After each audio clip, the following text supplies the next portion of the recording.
নমস্কার বন্ধুরা, সর্বাণীস কিচেন পরিবারের সকল বন্ধুদেরকে আমার স্বাগত জানিয়ে আজকে রেসিপি আমি শুরু করতে চলেছি। তাহলে তোমরা দেখে নাও আমি আজকে কি রেসিপি নিয়ে এসেছি। বন্ধুরা, আজকে আমি রান্না করলাম তেতো পোস্ত। এই তেতো পোস্তটা গরমকালে কিন্তু খেতে বেশ ভালো লাগে। আমি বাড়িতে করে সবার মন জয় করেছি বলে তোমাদেরকে আমি দেখাচ্ছি এই রেসিপিটা। তাহলে দেখো আমি কিভাবে এই রেসিপিটা তৈরি করি। বন্ধুরা, আজকে যেহেতু আমি উচ্ছে পোস্ত বানাচ্ছি সেই জন্য আমি এখানে করলা নিয়েছি। করলাগুলোকে আমি এইভাবে কেটে নিয়েছি, দানাগুলোকে ফেলে দিয়েছি। নিয়েছি সজনা ডাঁটা আর আলুকে লম্বা লম্বা একটু পাতলা পাতলা করে কেটে নিয়েছি। মাছের ঝোলের আলুর মতো, মাছের ঝোলের আলুর থেকে একটু পাতলা করে নিয়েছি। আর নিয়েছি 2 টেবিল চামচ পোস্ত। এর মধ্যে দিয়ে দেবো সর্ষে আর দেব 3টে কাঁচা লঙ্কা। এগুলোকে আমি একটু শিলেতে বেটে নেব। তাহলে দেখো আমি কিভাবে রেসিপিটা তৈরি করি। তাই সর্ষের পোস্তটাকে আমি একটুখানি ধুয়ে নিয়েছি, এবারে আমি বেটে নেব।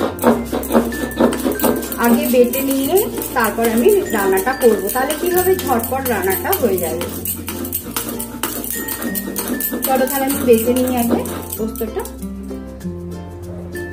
দেখো আমার বাটা হয়ে গেছে, পুরো মিহি করে বেটে নিয়েছি। এবারে তুলে নেব।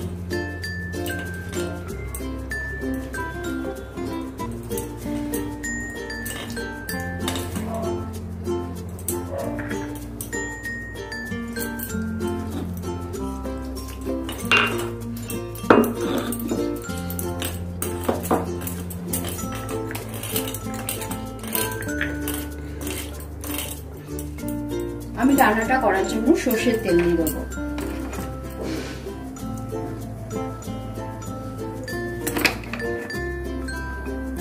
দেখো তেলটা গরম হয়ে গেছে, এবার আমি কালো জিরে ফোড়ন দিয়ে দিলাম। ফোড়নটা একটু ভাজা হবে। দেখো ফোড়নটা ভাজা হয়ে গেছে, এবার আমি উচ্ছেগুলোকে ছেড়ে দিলাম।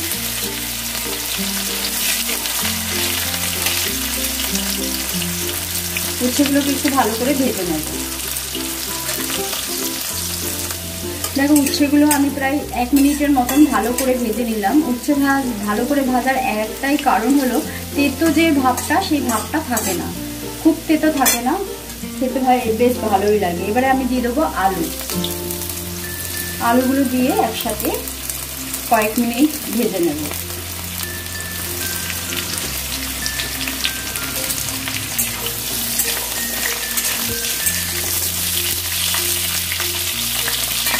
এই সময় আমি হলুদটাকে দিয়ে দেবো।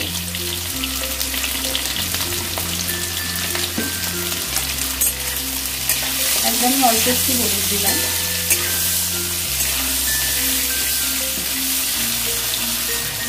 দেখো আলুগুলো দিয়ে 2 মিনিট নাড়াচাড়া করে এবারে আমি ডাঁটাগুলোকে দিয়ে দেবো।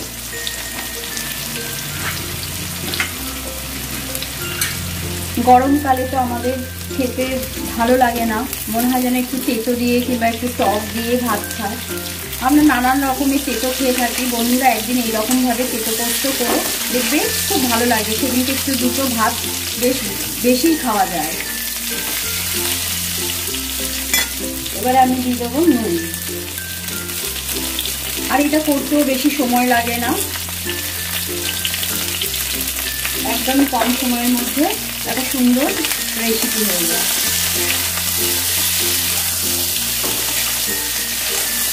দেখো এবার আমি 1 মিনিটের মতন একটু নেড়ে চেড়ে জল দিয়ে দেবো। ডাঁটাগুলো দিয়ে 1 মিনিটের মতো নাড়াচাড়া করে নিয়েছি। এবার দিয়ে দেবো জল।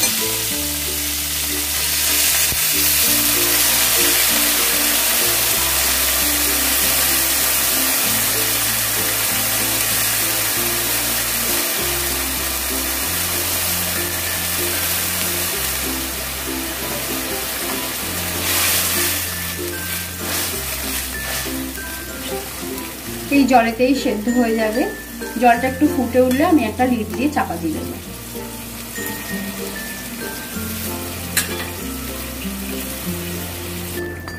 দেখো জলটা দিয়ে ভালো করে ফুটে গেছে। এবারে আমি ঢাকা দিয়ে 10 মিনিটের মতন রান্নাটা করব। দেখো আমি প্রায় 8 মিনিট পর লিডটাকে তুলে দেখছি। তার আগে একবার আমি দেখেছিলাম আলু ডাটা সবই সেদ্ধ হয়ে গেছে। আলু তো একদম পুরো ভালো করেই সেদ্ধ হয়ে গেছে, ডাটাও সেদ্ধ হয়ে গেছে। এবারে আমি যে সর্ষে পোস্ত আর লঙ্কার পেস্টটা করেছিলাম সেটাকে আমি দিয়ে দিলাম। এখন গ্যাসের ফ্লেমকে কিন্তু পুরো হাইতে দেখো আমি ভালো করে ফুটিয়ে নিয়েছি সর্ষে পোস্ত দিয়ে। এবারে আমি লাস্টে অল্প একটুখানি দিয়ে দিচ্ছি চিনি। চিনিটা দিয়ে ভালো করে মিশিয়ে নেব। এবারে দিয়ে দেবো একটু সর্ষের তেল।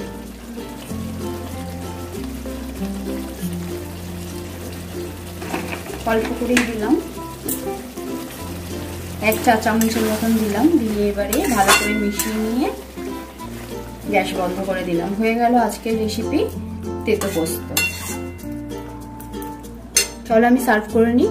বন্ধুরা আজকের রেসিপি তেতো পোস্ত আমি সার্ভ করার জন্য রেডি করে নিয়েছি। এই তেতো পোস্তটা খেতে কিন্তু সত্যিই গরমকালে খুবই ভালো লাগে এবং উপকারী এই তেতো পোস্ত। একদিন আমার কথা মতো তোমরা এই রান্নাটা করে দেখো, নিশ্চয়ই খুব ভালো লাগবে। আর বন্ধুরা আমার রেসিপিটা যদি তোমাদের ভালো লেগে থাকে তাহলে লাইক করো, কমেন্ট করে জানিও যে আজকের রেসিপিটা কেমন হয়েছে। আর আমার চ্যানেলটিকে সাবস্ক্রাইব করে আমার পাশে থেকো। সকলে সুস্থ থেকো, ভালো থেকো, পজিটিভ থেকো। ধন্যবাদ। আজকের মতন এইখানে।